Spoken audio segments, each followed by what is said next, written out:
ಬೆಂಗಳೂರಲ್ಲಿ ನೀರಿಲ್ಲ ಕಣ್ರು. ದಯವಿಟ್ಟು ಯಾರು ಬೆಂಗಳೂರಿಗೆ ಬರಬೇಡಿ. ನಾವೇ ಇರೋ ಜನನೇ ನೀರಿಲ್ಲದೆ ಸುಸ್ತೋಡಿತಾ ಇದ್ದೀವಿ ಇಲ್ಲಿ. ಯಾತಿಗೆ ಬರ್ತೀರಿ ಬೆಂಗಳೂರಿಗೆ? ದಯವಿಟ್ಟು ಬರಬೇಡಿ.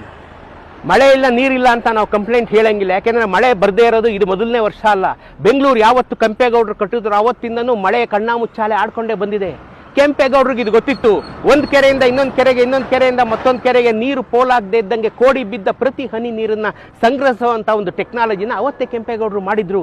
ಧರ್ಮಾಬುದಿ ಕೆರೆ ತುಂಬಿದ್ರೆ ಸಿದ್ದಿಕಟ್ಟೆ ಕೆರೆಗೆ ಬರ್ತಿತ್ತು, ಸಿದ್ದಿಕಟ್ಟೆ ಕೆರೆ ತುಂಬಿ ಕಾರಂಜಿ ಕೆರೆಗೆ ಬರ್ತಿತ್ತು, ಕಾರಂಜಿ ಕೆರೆ ತುಂಬಿದ್ರೆ ಕೆಂಪಾಂಬುದಿ ಕೆರೆಗೆ ಹೋಗ್ತಿತ್ತು. ಹೀಗೆ ಪ್ರತಿಯೊಂದು ಕೆರೆಗಳನ್ನು ಕನೆಕ್ಟ್ ಮಾಡಿ ಉಳಿಸ್ಕೊಂಡು ಬೆಂಗಳೂರನ್ನು ಜೀವಂತವಾಗಿ ಇಟ್ಟಿದ್ರು ಕಣ್ರೆ ಕೆಂಪೇಗೌಡರು.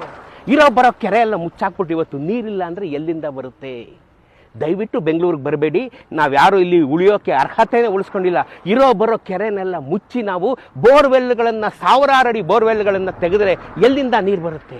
ಕೆರೆನ ಉಳಿಸ್ಕೊಂಡು ಗ್ರೌಂಡ್ ವಾಟರ್ ಲೆವೆಲ್ ಇನ್ಕ್ರೀಸ್ ಮಾಡಿಕೊಂಡು ಪ್ರತಿಯೊಂದು ಹನಿ ನೀರು ಪೋಲಾಗದಿದ್ದಂಗೆ ಮಾಡಿದಂಥ ಪುಣ್ಯಾತ್ಮ ಕೆಂಪೇಗೌಡರನ್ನೇ ಮರ್ತ್ಬಿಟ್ಟಿರೋಂಥ ನಾವು ಇವತ್ತು ಬೆಂಗಳೂರಲ್ಲಿ ನೀರಿಲ್ಲ ಅಂತ ಕಂಪ್ಲೇಂಟ್ ಹೇಳೋಕ್ಕೆ ನಮಗೆ ಯಾವ ಅರ್ಹತೆಯೂ ಇಲ್ಲ. ದಯವಿಟ್ಟು ಯಾರು ಬೆಂಗಳೂರಿಗೆ ಬರಬೇಡಿ. ನೀವು ಎಲ್ಲೆಲ್ಲಿದ್ದೀರಾ ಅಲ್ಲೇ ಇರಿ. ಬೆಂಗಳೂರಿಗೆಲ್ಲ ಮಳೆ ಬಂದು ಕೆರೆ ತುಂಬಿದ ಮೇಲೆ ವಾಪಸ್ ಬನ್ನಿ. ಯಾಕೆಂತಂದರೆ ನಾವು ಬೆಂಗಳೂರಲ್ಲಿ ಕೆರೆಗಳನ್ನು ಉಳಿಸ್ಕೊಳ್ಳೋ ಯೋಗ್ಯತೆನೇ ಇಟ್ಕೊಂಡಿಲ್ಲ ನಾವು. ಹಾಗಾಗಿ ನಾವು ಬೆಂಗಳೂರಲ್ಲಿರೋಕ್ಕೆ ಯೋಗ್ಯರಲ್ಲ. ಬಸವನ ಪಾದದಲ್ಲಿ ಹುಟ್ಟಿದಂಥ ವೃಷಭಾವತಿ ನದಿ ಬೆಂಗಳೂರಿನ ಜೀವನದಿ ಆಗಿತ್ತು ಕಣಮ್ಮ. ಅಂಥ ಜೀವನದಿನೂ ಸಾಯಿಸ್ಬಿಟ್ವಲ್ಲೋ. ವರ್ಷಕ್ಕೆ 2 ಬೆಳೆ ತೆಗಿತಾ ಇದ್ವಲ್ಲ ನಾವು ಬೆಂಗಳೂರಲ್ಲಿ. 2 ಬೆಳೆ ಸೇಬು ಬೆಳೀತಾ ಇದ್ವಲ್ಲ ನಾವು ಬೆಂಗಳೂರಲ್ಲಿ.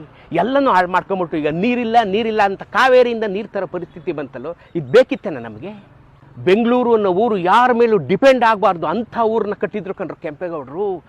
ನಾವು ಬೆಂಗಳೂರಿಂದ ನೀರು ಹೊರಗಡೆ ಕೊಡೋವಂಥ ತಾಕತ್ತು ಇಟ್ಕೊಂಡಿದ್ರು. ಅಷ್ಟೇ ಚೆನ್ನಾಗಿ ಕಟ್ಟಿದ್ರು ಕಣ್ ಕೆಂಪೇಗೌಡರು. ಅಂಥ ಕೆಂಪೇಗೌಡರು ಕಟ್ಟಿದಂಥ ಕೆರೆನೆಲ್ಲ ಮುಚ್ಚಾಕಿದ್ರಿ, ವೃಷಭಾವತಿ ನದಿನೆಲ್ಲ ಸಾಯಿಸ್ಬಿಟ್ಟು ಈಗ ಅದು ಕೆರೆಗೆ ನೀರಿಲ್ಲ, ಕಾವೇರಿಯಿಂದ ನೀರು ತಗೊಂಬಂದು ನೀವು ಬೋರ್ವೆಲ್ ತೆಗೆದ್ರಿ ಅಂದ್ರೆ ಅರ್ಥ ಏನು? ಯಾರೂ ಬೆಂಗಳೂರಿಗೆ ಬರಬೇಡಿ. ನಮ್ಗೆ ಯಾರಿಗೂ ಬೆಂಗಳೂರಲ್ಲಿರೋ ಯೋಗ್ಯತೆ ಇಲ್ಲ. ಸ್ವರ್ಗದಂಥ ಬೆಂಗಳೂರನ್ನ ನಾವೆಲ್ಲ ಸೇರಿ ನಾಶ ಮಾಡ್ತಾ ಇದ್ದೀವಿ. ಕೆಂಪೇಗೌಡರಿಗೆ ಅನ್ಯಾಯ ಮಾಡ್ತಾ ಇದ್ದೀವಿ. ತಲೆ ತಗ್ಸ್ಕೊಂಡು ನಿಂತ್ಕೊಳ್ಳಿ ಕೆಂಪೇಗೌಡರು ಮುಂದೆ ಹೋಗಿ. ನೀವು ಕಟ್ಟಿದ ಬೆಂಗಳೂರಲ್ಲಿ ಇರೋ ಯೋಗ್ಯತೆ ನಮಗಿಲ್ಲ ಅಂತ ತಲೆ ತಗ್ಸಿ ನಿಂತ್ಕೊಳ್ಳಿ. ಬೆಂಗಳೂರಿಗೆ ಯಾರು ಬರಬೇಡಿ.